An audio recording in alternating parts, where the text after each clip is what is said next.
warahmatullahi wabarakatuh. Kami dari kelompok Profil dengan judul Peningkatan Kualitas Respon dalam Penanganan Kesehatan Mental Remaja di Indonesia akan memaparkan hasil dari gagasan tertulis kami. Sebelum mulai, izinkan kami memperkenalkan diri. Saya Karissa Delita Bina bersama dua rekan saya, yaitu Kansa Hairunisa dan Najda Afifah dari kelas 11 IPS 2. Untuk mempersingkat waktu, langsung saja kepada pembicara pertama. Kansa, dipersilakan. Terima kasih kepada Karissa. Selanjutnya, mengapa kami memilih permasalahan ini? Karena isu tentang kesehatan mental masih sering dianggap remeh. Padahal, dampak yang disebabkan oleh kondisi kesehatan mental yang tidak stabil dapat memberikan efek negatif yang bersifat kontinuitas. Dan penanganan kasus kesehatan mental di Indonesia masih terbilang kurang. Salah satu bukti yang pernah terjadi yaitu ditutupnya saluran siaga pencegahan bunuh diri oleh Kemenkes pada akhir tahun 2014. Kami menyusun gagasan tertulis ini dengan tujuan meningkatkan kualitas respon masyarakat dan pemerintah tentang kesehatan mental remaja dan juga menguraikan konsep penanganan kesehatan mental yang tepat dan efektif. Manfaat dari karya tulis ini adalah bagi penulis sebagai upaya untuk memperluas wawasan mengenai respon penanganan kesehatan mental remaja di Indonesia. Bagi masyarakat sebagai upaya untuk menghilangkan stigma mengenai kesehatan mental remaja di Indonesia. Bagi pemerintah sebagai upaya untuk merumuskan kebijakan terkait dengan meningkatkan kualitas respon penanganan kesehatan mental remaja di Indonesia. Lalu bagaimana kondisi terkini mengenai kesehatan mental? Pertama, pada tahun 2018, WHO mengeluarkan pernyataan bahwa remaja adalah kalangan yang paling rentan mengalami permasalahan mental.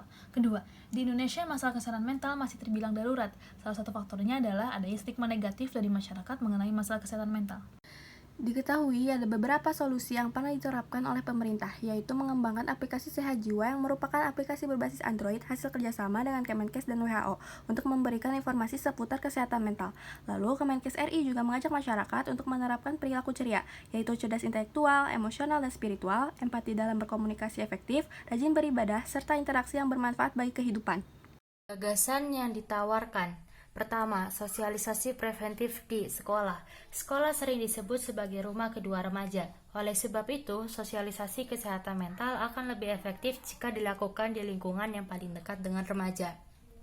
Lalu di masyarakat perkotaan menengah ke bawah, peningkatan program promosi kesehatan mental ke seluruh lapisan masyarakat akan menjadikan masyarakat mengerti dan mampu mengantisipasi permasalahan depresi dan juga kesehatan mental lainnya, khususnya di lingkungan kelompok masyarakat menengah ke bawah dengan tingkat stres yang lebih tinggi.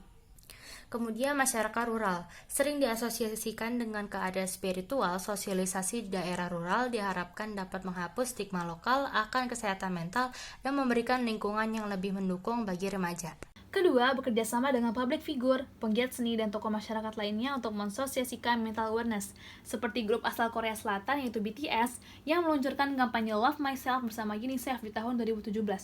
Setelah peluncuran kampanye tersebut, para penggemar mulai membagi cerita pengalaman mereka tentang bagaimana pesan yang BTS bawa dapat membantu dalam melewati kesulitan dan mulai mencintai diri mereka sendiri. Ketiga, menggiatkan promosi Hari Kesehatan Mental. Salah satu bentuk promosi Hari Kesehatan Mental cukup efektif mengambil perhatian masyarakat adalah dengan cara membuat iklan layanan masyarakat dengan konsep yang menarik. Kemudian disebarluaskan melalui media massa seperti televisi dan platform sosial digital. Keempat, pengaktifan ulang saluran darurat. Layanan telepon konsultasi pencegahan bunuh diri diharapkan dapat dihidupkan kembali setelah dinonaktifkan selama 5 tahun. Karena pencegahan bunuh diri adalah hal yang paling penting, khususnya di kalangan remaja yang masih kental akan stigma dari keluarga dan lingkungan. Kelima, bekerja sama dengan organisasi lokal untuk meningkatkan respon dalam penanganan kesehatan mental. Kerjasama antara institusi pemerintah dengan organisasi lokal, komunitas antar komunitas, atau antara sekolah dan komunitas, dengan cara diskusi terbuka yang menyasar keluarga dan remaja. Membahas tentang kesehatan mental atau konseling dan penanganan lainnya bisa dilakukan bersama dengan komunitas lokal yang bergerak di bidang kesehatan mental. Keenam, gerakan sekolah aktif, responsif, dan sigap atau selaras. Gerakan selaras merupakan langkah preventif dalam melindungi remaja dari masalah kesehatan mental.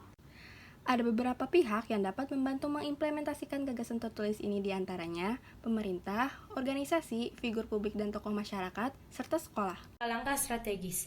Pertama, mengkomunikasikan ide gagasan kepada pihak-pihak terkait. Kedua, mengembangkan kerjasama dalam pengerjaan gagasan.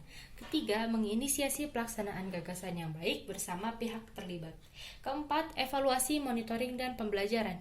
Prediksi hasil jika gagasan ini diimplementasikan adalah: pertama, meningkatkan kesadaran akan pentingnya kesehatan mental di masyarakat. Kedua, meningkatkan jumlah fasilitas penanganan kesehatan mental dan lebih diketahui oleh masyarakat luas. Ketiga, menghapus stigma negatif masyarakat terhadap masalah kesehatan mental. Keempat, menumbuhkan rasa peduli masyarakat terhadap penderita masalah kesehatan mental. Dan kelima, meningkatkan kesadaran akan kesehatan mental dan kesejahteraan manusia. Sekian presentasi yang dapat kami sampaikan. Diharapkan gagasan yang kami tawarkan ini dapat membantu upaya dalam peningkatan kualitas respon terhadap kesehatan mental. Kurang lebihnya mohon maaf. Wassalamualaikum warahmatullahi wabarakatuh.